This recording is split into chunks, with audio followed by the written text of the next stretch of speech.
আজকে সরকার এবং নির্বাচন কমিশনকে ধন্যবাদ এবং স্বাগত জানাচ্ছি যে তারা ইলেকশনের তফসিল ঘোষণা করেছে। আগামী 12ই ফেব্রুয়ারিতে বাংলাদেশ একটি সুন্দর নির্বাচন দেখতে যাচ্ছে।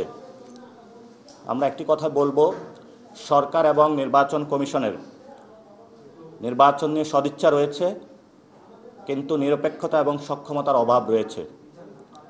আপনারা জানেন, নারায়ণগঞ্জে আমাদের 3 জনকে ছুরিকাঘাত করা হয়েছে। ঢাকা 2-এ এনসিপির নিউজ করার জন্য একজন সাংবাদিককে মারধর করা হয়েছে। আপনারা জানেন, বিভিন্ন জায়গায় আরও অস্ত্রের ঝনঝনানি আমরা শুনতে পাচ্ছি।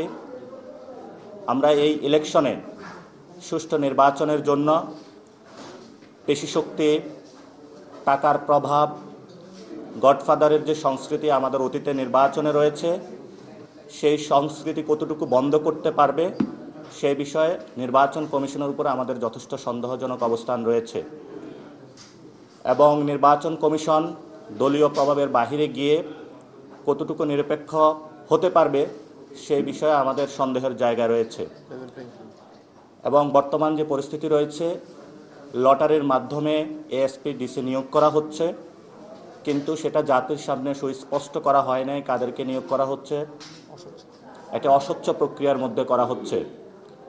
এবং সরকার গণভোটের যে প্রশ্নবোধক চিহ্নগুলো রেখেছিল সে বিষয়ে আমরা সুস্পষ্ট ব্যাখ্যা চেয়েছিলাম।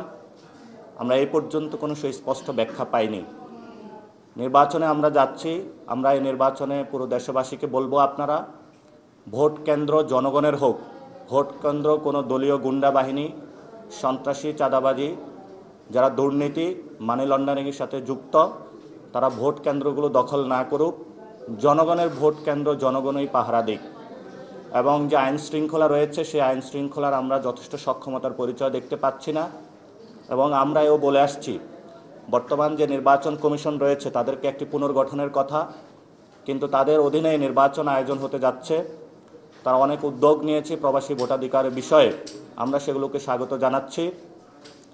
কিন্তু তারা তাদের কর্মের পরিচয় দেখাতে হবে যে এটা আগের যে রকিবুল কমিশন রয়েছে সেটা থেকে আলাদা। গণ অভ্যুত্থানের পরে যে আমরা নতুন বাংলাদেশে প্রবেশ করতে যাচ্ছি, তারা সেই সক্ষমতার পরিচয় জনগণের সামনে একটি নতুন ধার দিগন্তের উন্মোচন করবে তারা।